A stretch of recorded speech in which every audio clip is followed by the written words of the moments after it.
Hello friends! This week, the long-awaited Chapter 11 of Baki Rahen was finally released. We originally expected it to come out last week, but due to the end-of-year holidays, the magazine's publication was delayed until now. I want to mention that this week, the Korean scans arrived later than usual. Instead, some scans from other parts of the internet came out, and some of them include errors in the translation, resulting in somewhat peculiar dialogues. I mention this because it's likely that many of you have already read that version. As always, when I present a chapter on the channel, I translate it directly from Korean, which is the version closest to the original. It would be great to have the Japanese version, but for now it's hard to get. Anyway, here I bring you my analysis of the chapter.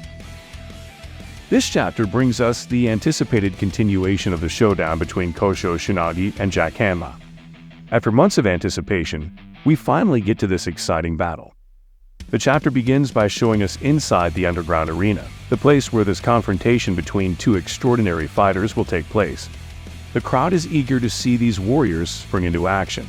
In one of the Coliseum's corridors, we see Kosho, known as the Cord Cutter, walking straight to the battlefield. At his side walks his new friend Hanada, who is carrying a towel over his shoulders. It is unclear whether he is carrying the towel to wipe off Kosho's sweat, or whether he is prepared to throw it on the battlefield if necessary. In any case, we'll have to pay attention to that towel. The moment of the fight is about to begin, and not a hint of fear can be discerned in Kosho's expression. He is ready to give his all in this fight, despite facing a rival feared for his biting technique. Just before the battle, Hanada wishes Kosho luck, warning him to be careful, as his opponent is no longer an ordinary human being, but resembles a beast capable of severely injuring his opponents with its bite. Jack Hanma is no ordinary rival. His biting technique makes him a formidable enemy. But these qualities do not scare Kosho, who continues on his way with complete calm. Kosho assures Hanada that there is nothing to fear. He knows that only the most exceptional fighters compete in this arena, and he is more than used to facing such challenges. He is fully aware of who Jack is, and his reputation as the biting cyborg. However, he is convinced that he can match Jack using his own techniques. He says that duels in this arena often bring out inner beasts that fight for survival, but victory is not limited to those who resort to biting. He asserts that Jack, despite his fearsome reputation, remains human and, as such, has weaknesses. The next page shows us Kosho entering the arena, at which point the audience erupts in euphoria. This is the big return of the Cord Cutter to the arena after a long time away from underground fights.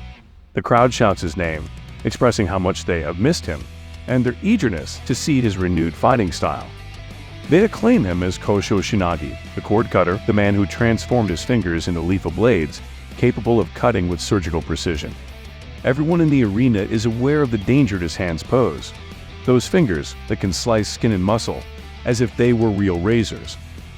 Amidst applause and praise, Kosho performs an impressive feat of flexibility by raising his right leg above his head in a perfectly straight line. This display of flexibility and balance, a result of his dedication to gymnastics, leaves the audience astonished. It's clear that he has evolved beyond his famous cutting technique, perfecting also the art of flexibility. While Kosho enjoys the admiration of his fans, attention suddenly shifts to Jack Hanma, who also makes his triumphant entry into the arena. His presence unleashes a wave of euphoria in the crowd. The popularity Jack has gained is undeniable, and he might even be on the level of Yujiro, who is recognized wherever he goes. Jack is managing to convey impressions similar to those caused by his father.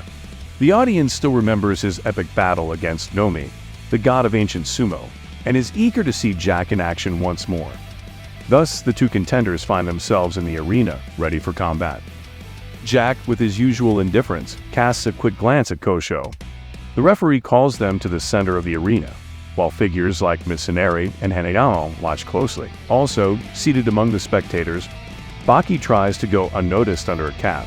I think he was missing glasses and a fake mustache. Standing face to face, the size difference between Jack and Kosho is noticeable.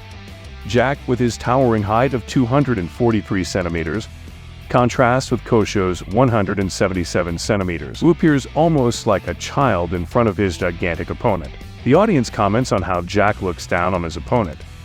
Leaning forward with his hands on his knees to catch up with Kosho, many interpret this gesture as a provocation or a show of superiority. Kosho, however, remains unperturbed, maintaining a serene expression.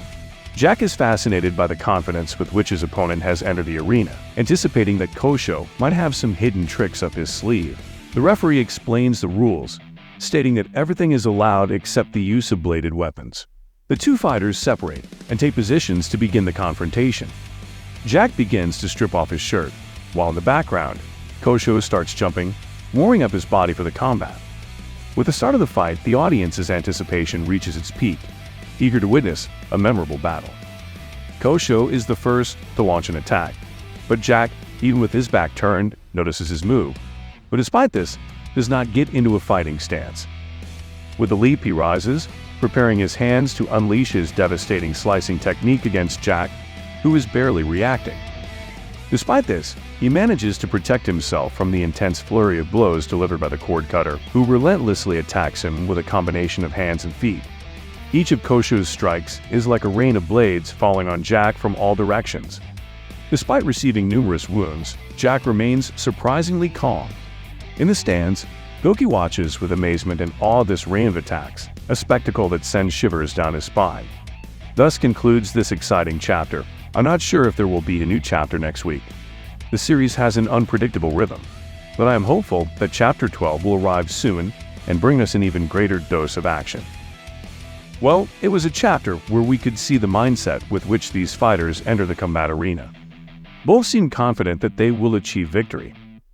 Anada seems somewhat worried about Kosho, and the fact that he carries a white towel makes me think he might use it at some point. Normally, when a fighter can no longer continue fighting, their manager or trainer throws in the towel to stop the fight. I'm not saying this will happen, but it would be interesting if the fight ends this way. I don't remember if any fight in this series ended like this. If you remember, mention it in the comments box. Despite his friend's concern, Kosho maintains a very serene mindset and showed bravery by attacking Jack first, not even giving him time to get into a fighting stance and quickly attacking him with his cutting technique. Jack seems to have taken a lot of damage, but there's no expression of pain on his face. Indeed, Kosho launched many attacks on Jack. However, it seems that the cyborg doesn't mind adding more scars to his body, which is already covered in them. Some people believe that Jack will give Kosho a beating in the upcoming chapters, and possibly Hanada will intervene in the fight. In any case, I'm still betting on Jack's victory, but we'll have to stay tuned for the next chapters to see how it unfolds. There are several fighters watching the battle, but I still think it would have been epic to see Yujiro watching the fight from the stands. It's been a while since he showed up at the underground arena, and I still don't understand if Baki is wearing a cap because he wants to go unnoticed, or simply because it looks cool on him. Anyway, don't hesitate to share your thoughts on this chapter, and leave me your suggestions for future videos in the comments box. And well friends, thanks for watching the video. Don't forget to subscribe if you liked it. I hope you have a nice day or night. See you soon.